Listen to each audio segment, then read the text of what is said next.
every day. Sabi sa inyo pag si Ninya, kailangan kung saan-saan lumulusot. Try to be cool, but it's not you. Masarap yung lulutuin ko ngayon. Lulutuin ko ngayon ay So try me, babe, watching from afar, wishing upon a star. hindi para sa akin ang bonfire. Trying to open up your eyes, step in wide shut. Ako, Ninya, panindigan mo magaling kang mag-draw. I'm Ay. gonna change your mind about me. I gotta make you see me fit perfectly, like it's meant to be, so desperately. So just follow me, 'cause I've got the key. Let's unlock our hearts and find out what's inside it. Could be anything, a good thing. So let's change your mind. Time check ay 2:00 na ng tanghali at kakarating ko lang dito sa Umingan, Pangasinan. Sabi ko naman sa inyo ay mag-ikot-ikot ako dito sa Pangasinan at may mga spot pa ako mga nakita maliban dito. Ito kaya ako nakapunta dito dahil na-curious ba ako dun sa mini chocolate hills nila na tanaw lang dito sa spot ko. Etong spot ko na to talaga, hindi talaga dito sila nag-aalaw ng car camping. So dahil malayo ang pinanggalingan ko, nakiusap ako dun sa may-ari ko, pwede ba na kahit isang gabi lang ay makapag-stay ako dito, at pumayag naman. Ang mga Ilocano talaga ay likas na mababait. Samahan nyo ako dahil magsi-set up na ako. Pero baka basic setup lang dahil bukas ng umaga ay pipilitin kong umalis agad or hindi dahil ito ay isang park. Park ba or view deck? Basta parang view deck siya dito sa area na to. Kung may mga taga dito sa Umingan na alam tong place na to, paki-correct na lang po ako. There's an obvious end to this game we're playing. I say nothing, you say nothing, and nobody wins. I've been through this a million times, hoping that my heart would give me a sign. Feels like we're both keeping secrets tonight. Ayan guys, so kanina napasarap yung tambay ko dito sa may kubo sa likod ni Bolt. Tapos naisip ko na hindi muna ako magse-set up nung RTT ko tsaka nung awning. Kasi parang feel kong mag-ground tent. Tapos sila kuya naman dito ay may available na ground tent. Kaya nagpatulong ako at nagpa-set up ako ng ganito. Parang feel ko bang ramdamin yung ground. Diba? Para mas ramdam natin yung kalikasan. Sakto ngayon nandito tayo sa ibabaw ng bundok. Ito yung tutulugan ko mamaya. Sobrang simple lang. Tapos ito yung maunan ko, tapos yung umot ko. Wala lang, di ba? Tapos ito yung ganito yung view. Samahan nyo ako at ilalatag ko dito yung lutuan ko kasi gusto ko nandito lang sa may ground lang. Alam nyo ba lagi kong baon-baon tong ano na to? Tong pang latag ko sa ground. Kasi 'di ba mahilig ako sa dagat. So kapag minsan hindi ako nag-overnight. Ganito yung peg ko, tapos ayun. Ito lang sapat na yung ko. Sapat na yung ba't ang tigas? May martilyo nga kasi guys, diba? Pepeg ko lang kasi para hindi hanginin. Kasi kanina medyo malakas yung hangin. Ako ba tinatamad ako mag-setup talaga kay Bolt ngayon Kaya ganito munang setup. Diba? Bahala na pag di ko nabunot to bukas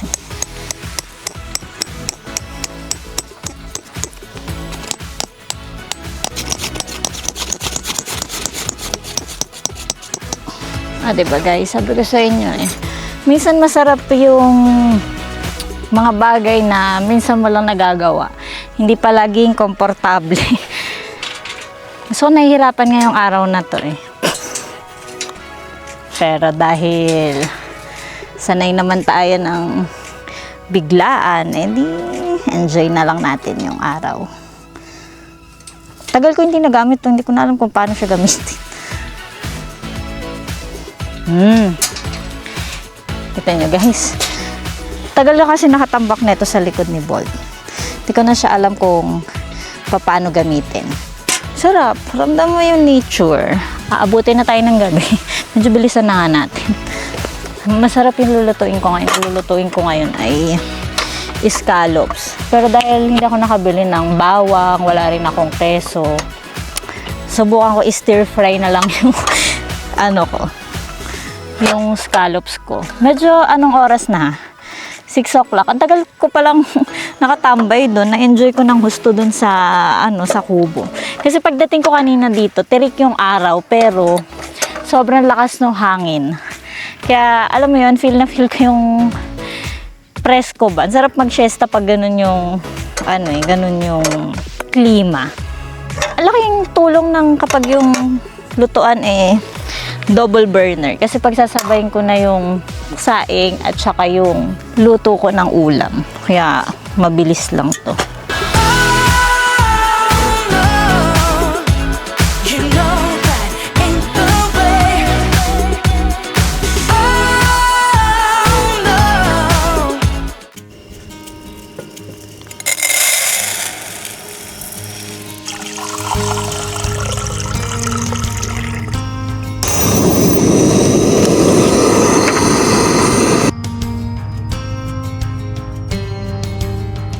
So guys, tapos na ako magsaing, tapos nagluto ako kanina ng tapa.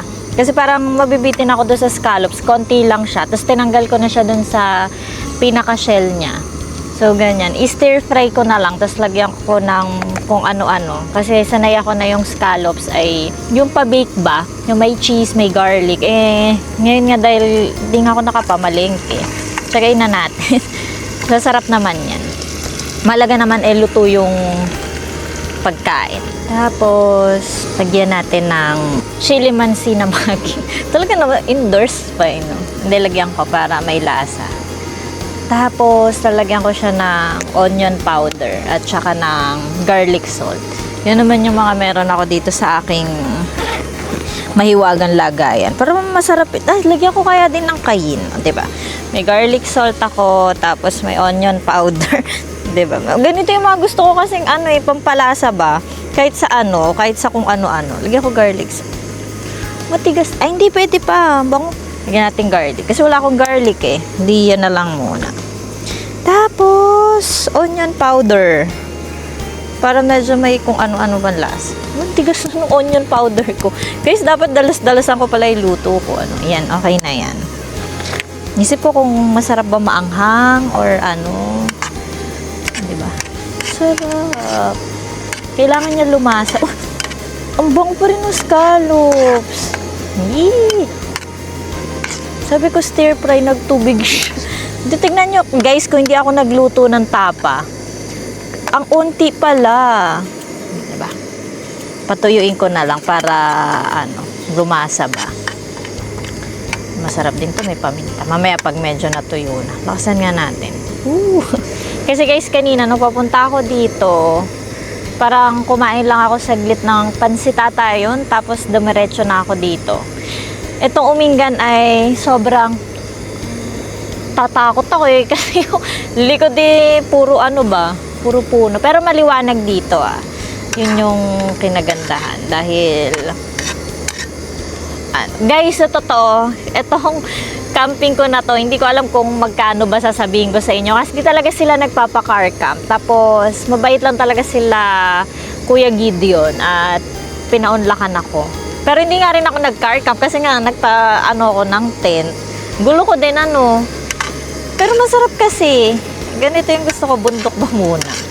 Para napadami yung saing ko. Pero mauubos ko yan. Nagugutom talaga ako Gusto ko i-try itong scallops. Ngayon lang ako makakain ng ganitong scallop. Yung parang stir fry lang yung luto. Pero parang nawala yung lansa niya eh. Hinggitin ko kayo. Mahal nung scallops, isang balot, parang 100 pesos. Tapos, apakaliit nung konti lang nung laman. Pero mahalaga na kapag scallops. Tignan natin. Kanin, tapos scallops.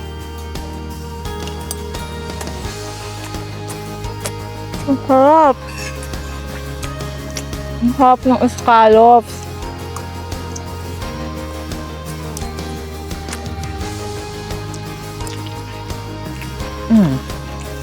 Busol ba? Alam ko guys, bawal kumain ng shellfish kapag kagabi. Kasi lalamigin daw yung tiyan. Pero, dahil matigas yung ulo ko. Total malamig naman din yung gabi. Palamigin ko na lang din yung tiyan ko. Diba? Masarap talaga. Onion powder, garlic salt, tapos may Maggi. All good, sarap. Tapos konting mantika. Sarap.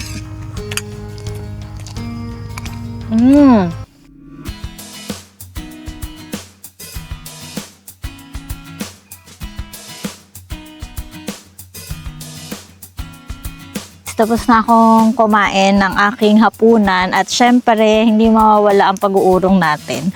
Tapos gusto kong pakita sa inyo to, na-amaze ako. Kasi nagpapakamping sila dito pero mga pitch lang ng tent. Tapos yung CR nandun. Bukas ko napapakita sa inyo yung CR kasi madilim na. Pero dito sa area ko, dito sa spot ko, tontuwa ako kasi parang niready nila talaga to para sa urong segment ko. Tingnan nyo to guys. Ayan yung tangke. Tangke ba tawag dyan? O drum. Tapos nilagyan nila ng faucet. Puno yan. Parang kaya kong bumuo ng vlog ng mag-urong ako. Ubusin ko yung tubig nila. Di ko alam paano nila pinupuno to. Nakakatawa kasi accessible siya kung magkakam kayo dito. Hindi na kayo problema na tubig kasi puno. Tapos yung tubig daw nila dito ay galing sa spring. Yung spring ba tsaka bukal iisa? Kung iisa ba yun, comment nyo nga. Di ko kasi sigurado. Basta spring. Di ko alam kung anong Tagalog ng spring eh. Basta yun. Kanina okay naman yung water. Samahan nyo lang ako mag-urok. Daldal ko eh, no? Tingnan nyo guys. So, tingnan nyo. May tubig to, hindi to props lang. Tingnan nyo. O, diba? Pero conserve water. Kasi baka hindi mo ubos. Pero puno siya. Sana lahat ng campsite may ganitong accessible na water. Para kapag nag-uurong ba, hindi na masyadong malayo yung lakarin. Diba? Nag-camping nga para survival, tapos ang arte ko sa urungan. Iba naman yun. Naisip ko lang suggestion lang kung hindi naman sila maglalagay ng tubig na malapit kung sa mga pupunta ko campsite, okay lang basta maganda yung spot. Tapos makakapagpahinga ka.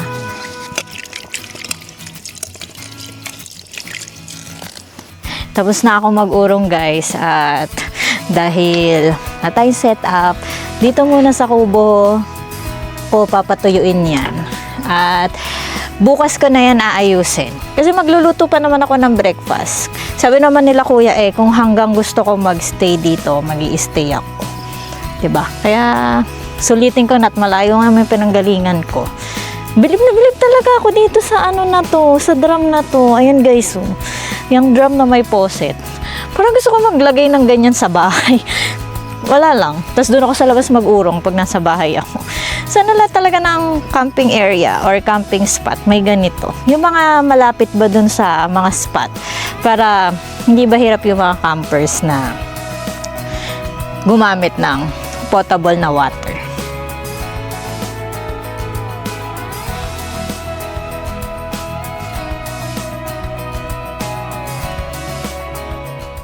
Tapos na ako maligo. Pero dahil solo natin tong camping spot, pinagawa nila ako ng pang bonfire. Kasi pag legit campers ka daw, dapat nagbo-bonfire ka. Kaya lang wala akong pang silab. Hindi ko alam kung gagana tong pang ko luto. Ito, ayan o. Diba? Siyempre, sila yung may gawa niyan at hindi ako. Naman ako legit campers, pa-bebe campers lang talaga ako. So, meron pa dito mga kahoy. Ang lamig dito, guys. Hindi ko alam kung makatulog ako kasi yung kumot ko pinang balot ko dun sa para sa higaan ko. Subukan natin, guys. Di pag lumiyab to, di goods. Pero lalayo ako kasi nakaligo na ako. Guys, legit campers. Umaapoy. Ay, namatay ulit. Tigilan ko na to, guys. Gusto ko na matulog. Mabukas ko pa maapoy yan eh. At least, guys, umapoy. Nang gamit to. Pero, hindi para sa akin ang bonfire. Nakita niyo naman kanina na sinubukan kong paliyabin yung bonfire.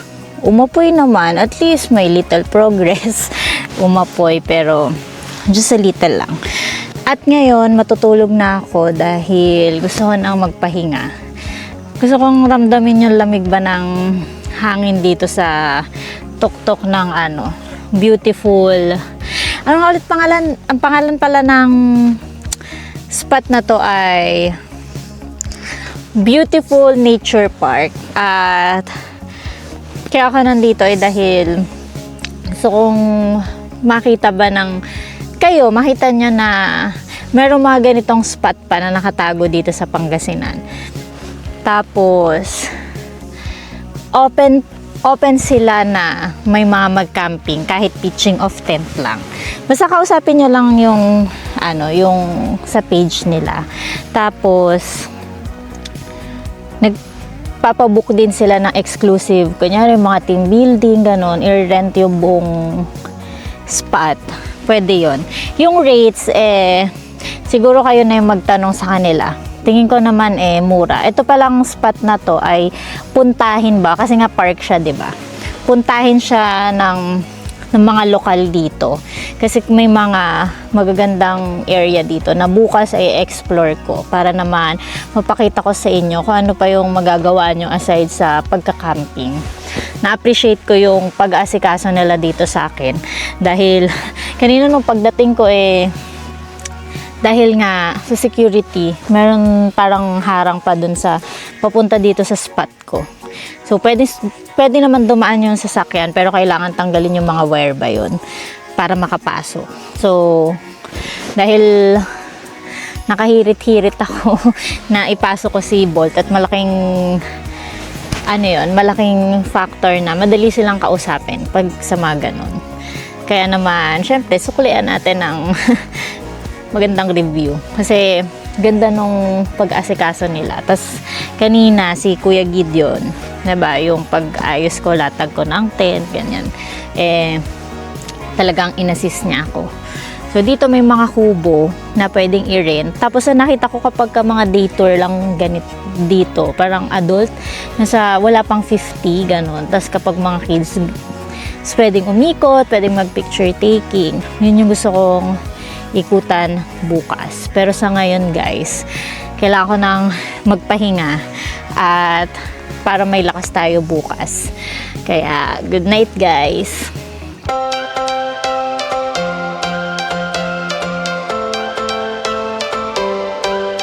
Every change has a reason. Baby, let it come to you. Every soul, every season lives outside of status quo.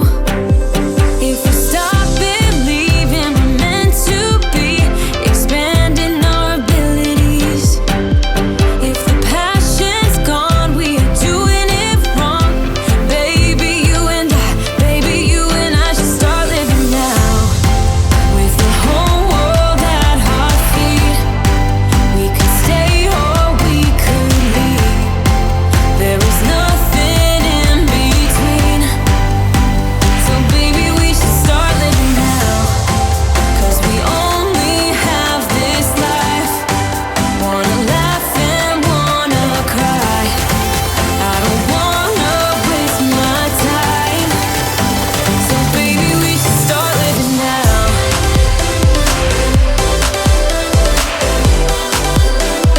Baby, we should start living now.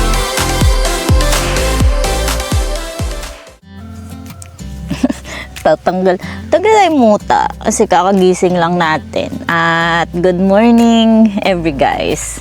Nagising ako kasi tirik na yung araw. Charot. Kanina pa ako gising at nagpalipad ako ng aking drone. Alam niyo ba yung drone na yan? Marami nang pinagdaanan yan. Kung napanood niyo yung vlog ko sa Alaminos, yung Atanasya, yung ending nun, bumagsak yung drone. Tapos pagbaksak niya, naputol yung wing. Napagawa ko naman. Kaya salamat Kuya Sherwin sa paggawa nung drone ko at nagamit ko na siya ulit. Buti hindi nasira yung pinaka-gimbal niya. Okay pa yung mga sensor. Pero kaka-experiment ko ba nung mga lipad-lipad na nakakaiba na nadagit ng malaking ibon dun sa Alaminos. Pero all goods na. Kasama yun sa parte ng learning ba. Dati di ako marunong magpalipad ng drone Marunong naman pero yung mga basic. Pero ngayon okay na. Naku, hindi niya panindigan mo magaling kang mag-drone.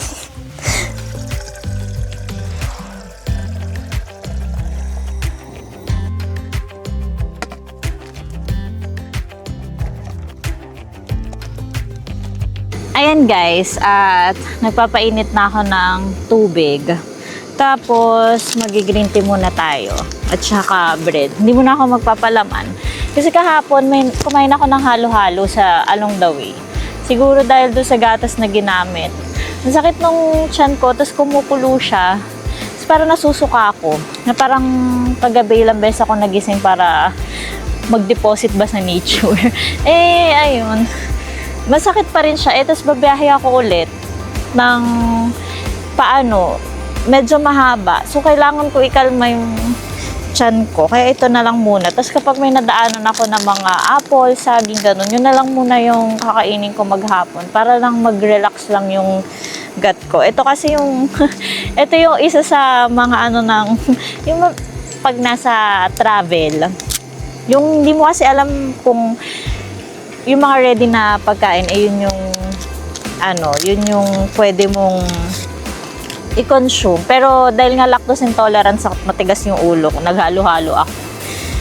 Ayun, huwag niyo akong gayahin guys. Kapag alam nyo na may mga bawal sa inyo, kunyari, lactose intolerance kayo, huwag na kayo mag-consume ng dairy.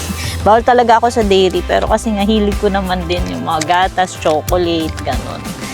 Pero ngayon, bait-bait muna ako, disiplinado muna. Tapos kapag magaling na ako, tigas ulit ang ulo. Choke lang. Guys, pala nga, time check, 7 o'clock. Sarap nung araw pa pag ganito. Natural vitamin D yan. Magsalin tayo. Tapos magtiti ako. Sarap. Tsaka parang naagad-agad ko yung mga kape-kape ng mga nakaraan, yung mga 3-in-1. Kaya balik muna ako ng tsa. Good girl effect muna. Ganon. Yung green tea kasi ang benefit niya kapag nagdadayariya ka, napakalma niya yung sikmura mo. Hindi siya pampapayat. Ganon.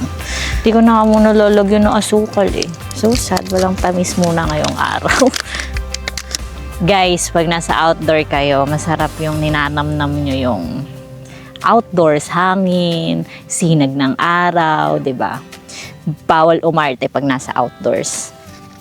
Kaya ka nga nag-outdoors di ba? Parang mainitan. Parang maramdaman mo yung nature. Parte ng nature ang sun rays. Nagkakain muna. Kailangan ko lamanan yung tiyan ko kasi ang dami kong nilapas. Tinapay na malungkot dahil walang palaman. Gusto ko pa naman sana yung Biscoff ko doon. Kaya lang wala. Ay guys, alam nyo ba? Sarap yung tinapay kapag pinipipi. Tapos tsaka mo siya kakainin. Hindi ko alam. Lalo na pag may palaman, parang mas lamang yung palaman. Harap. Para lagi sa vlog ko tinatakam ko. And then, pero kahit di naman nakakatakam yung bread. Harap. Kasunod, magpapalit ako ng wheat bread. Hindi maganda sa katawan ng white bread. Sarap. You know that I'm lost without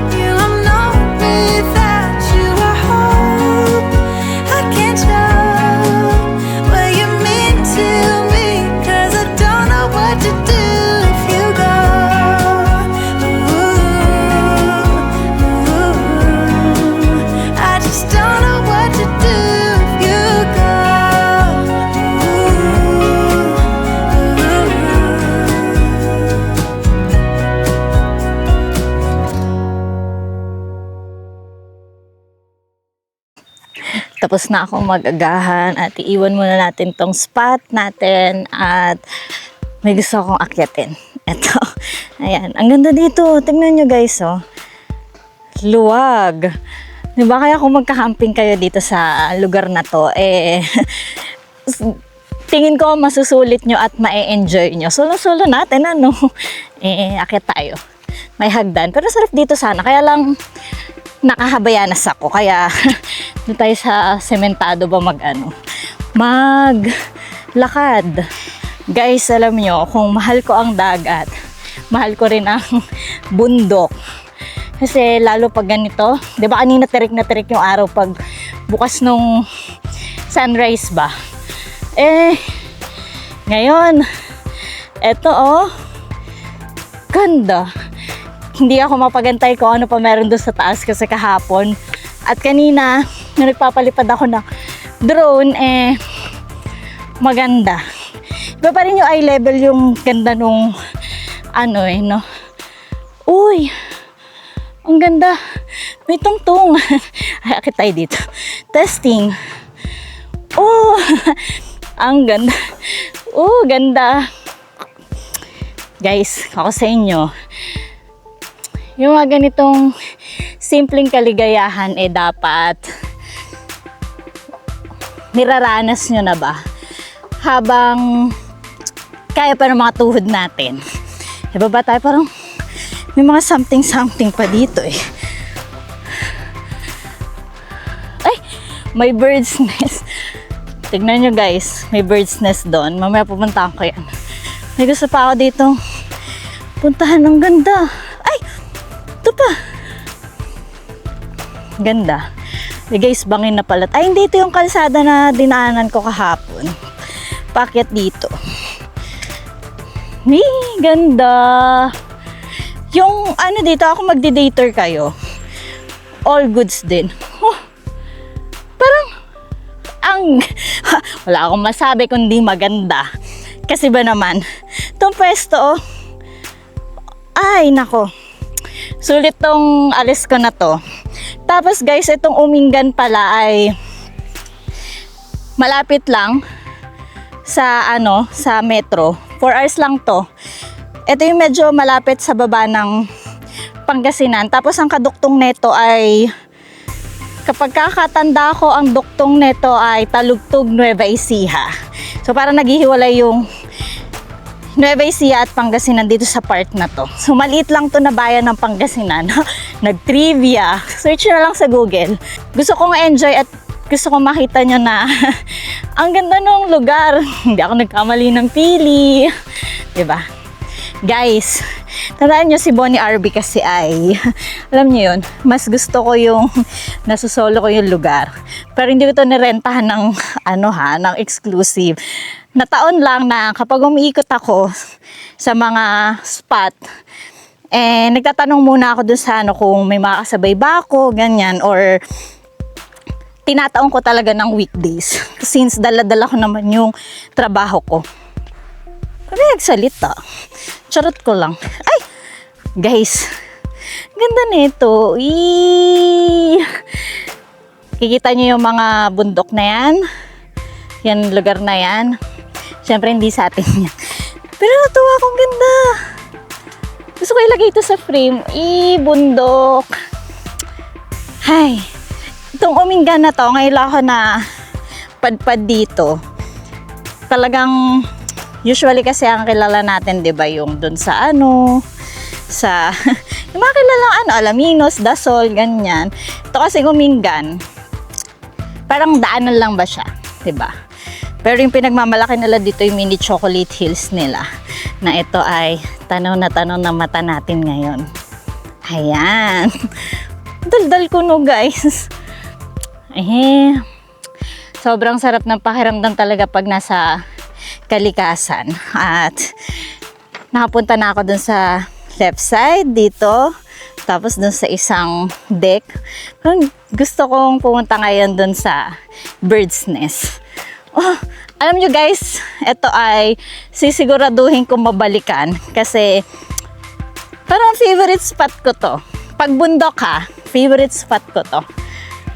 nagandahan ako. Iba pa rin talaga yung mga lugar na bihirang mapuntahan ng tao. Pero I encourage you, kung malapit lang kayo dito at kung alam ko marami akong subscriber ngayon sa Pangasinan, bisitahin nyo tong beautiful nature park at sobrang mura lang nung entrance fee nila kung day tour. Tingnan nyo guys. Nako, chinelas ko habayanas. Guys, pag gumulo ako paki-comment daw na lang. Pero gusto ko talagang puntahan yan. Nakita ko yung bird's nest. Tiwala ako sa binti ko, pero sa chinelas ko wala. Guys, ito yung dadaanan natin. Sarap. Nakakamiss yung mga ganito. Kasi nung kabataan ko, hilig ako mag-hike at mag-trek. Pero ngayon kasi tumanda na, medyo alanganin ba? Ay! May ano pa doon, oh. Tingnan nyo guys, dito, kita nyo ba? Ronaro pa. Ganda. Parang may tulay pa doon, pero dito muna tayo sa bird's nest para naman ma-enjoy natin. Feeling ibon.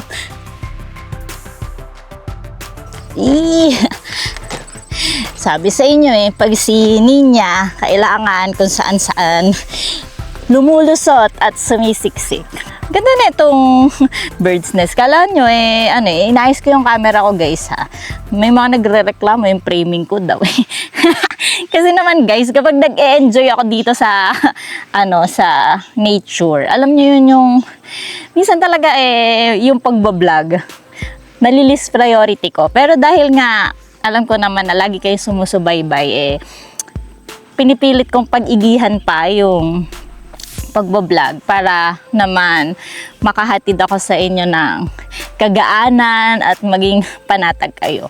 Alam ko naman na mga busy kayo sa sa mga trabaho at alam ko yung pakiramdam nyo kasi dati ganyan din naman ako na puro ba trabaho yung ginagawa. Pero alam nyo, dadating din sa punto ng buhay nyo na lahat ng hard work na ginagawa nyo ngayon, lahat ng grind na ginagawa nyo, magpi-pay off yan sa dulo or along the way, di ba?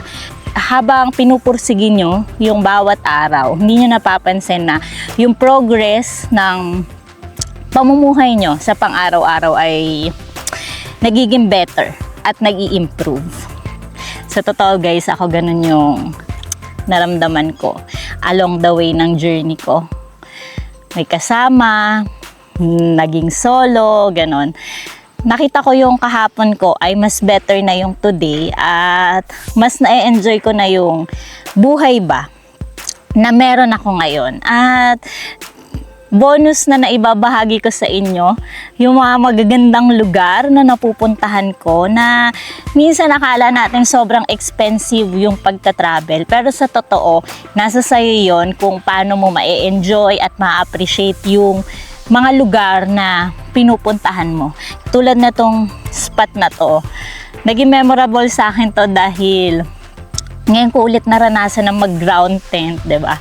Alam niyo yung pagiging grounded ba? Na ibabalik ka nun sa toong values mo at yun yung pinakamagandang essence ng buhay. Yung meron kang humility sa sarili mo. Hindi mo kailangang magyabang, hindi mo kailangang mag-flex, di ba? Parang minsan, okay yun, nakaka-boost ng moral, pero at the end of the day, yung mga blessing na meron tayo ay nagbe-base kung gaano tayo kababa sa pagharap sa buhay. Humility, di ba? Ganda. Word of the day, humility. I keep holding on for a better day. I lean on you when the world's astray. I left my heart open so you hear my prayer.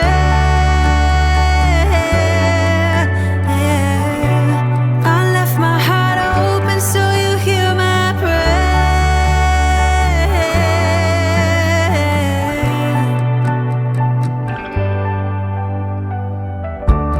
In times that are changing and when hope is fading, I know I can turn to your embrace. 'Cause there's so much beauty under